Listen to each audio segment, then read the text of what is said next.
Salam tetap sehat. Ayo makan cerdas. Mari sehat untuk keluarga dan Indonesia yang lebih baik. Sehat adalah modal utama untuk apapun yang baik yang akan kita lakukan di dalam kehidupan kita. Jadi, mari bertahan sehat. Kita sudah tiba pada prinsip 7K yang terakhir, yaitu prinsip kontinuitas. Secara garis besar, prinsip ini menekankan pada adopsi pola hidup sehat, termasuk makanan untuk seumur hidup, bukan hanya untuk periode waktu tertentu saja. Karena sebenarnya prinsip ini bukan program, tapi merupakan pola hidup sehat dasar dari kita sebagai manusia. Yang menarik sebenarnya dari prinsip 7K ini adalah prinsip ini dapat diterapkan pada semua keadaan, baik sehat maupun sakit, bahkan dapat diterapkan pada penyakit yang berbeda-beda. Mengapa? Karena prinsip nutrisi komprehensif 7K ini memiliki prinsip kondisi. Dengan memahami kondisi kita atau kondisi tertentu di dalam kehidupan kita, maka pengaturan diet dapat dilakukan dengan lebih fleksibel tetapi tetap bijaksana. Itu cerdas. Ketujuh prinsip komprehensif ini diharapkan dapat menjembatani berbagai kebingungan dan hoaks dalam penerapan ilmu nutrisi sehari-hari. Prinsip kondisi menunjukkan bahwa berbagai kondisi, baik kondisi tubuh maupun lingkungan, akan menyebabkan perbedaan kebutuhan nutrisi, bahkan mungkin respon tubuh kita terhadap nutrisi yang kita masukkan. Prinsip ini menekankan bahwa tidak semua orang dapat memakan makanan yang sama, dan kita tidak harus membuat diri kita sebagai patokan bagi orang lain. Kenapa?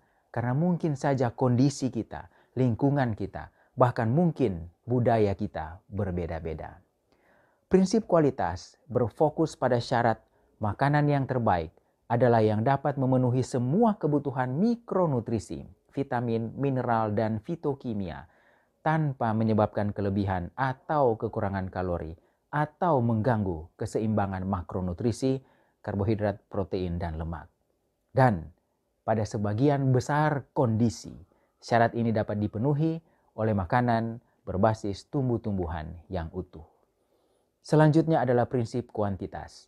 Secara sederhana, prinsip ini menyatakan bahwa walaupun kondisi sudah tepat, pilihan kualitas sudah mantap, tetapi bila jumlahnya berlebihan, maka manfaat prinsip kondisi dan kualitas akan hilang. Masalah makan terlalu banyak sebenarnya adalah masalah terbesar di bidang nutrisi, termasuk para vegetarian seperti saya, bahkan vegan sekalipun. Selanjutnya adalah prinsip keanekaragaman.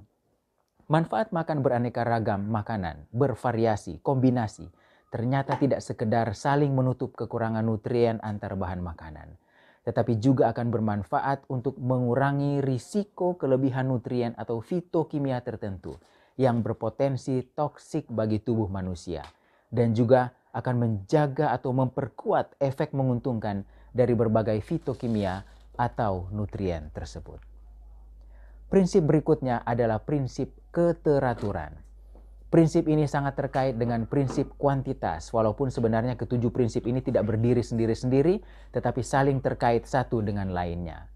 Pada prinsip keteraturan ini, penekanan utama adalah makan pada jam makan yang sama setiap hari dan jangan makan di antara jam makan. Beberapa mekanisme telah ditemukan terkait dengan prinsip ini, antara lain hubungan antara perilaku makan tersebut dengan irama sirkadian dan jam biologis organ-organ perifer seperti liver, lambung, pankreas, dan usus, seperti yang kita sudah bahas pada prinsip keteraturan ini beberapa video yang lalu. Prinsip selanjutnya adalah prinsip keamanan. Pada prinsip ini kita telah pelajari tentang berbagai senyawa kimia yang bisa saja ditemukan pada berbagai makanan, terutama makanan olahan dan makanan hewani yang berpotensi menyebabkan masalah pada manusia. Sehingga kita harus benar-benar waspada akan hal ini dan secara sadar melakukan variasi makanan untuk meminimalisasi senyawa-senyawa kimia yang mencemari bahan-bahan makanan yang kita makan. Dan pada pertemuan terakhir ini, kita sedang membahas tentang prinsip kontinuitas.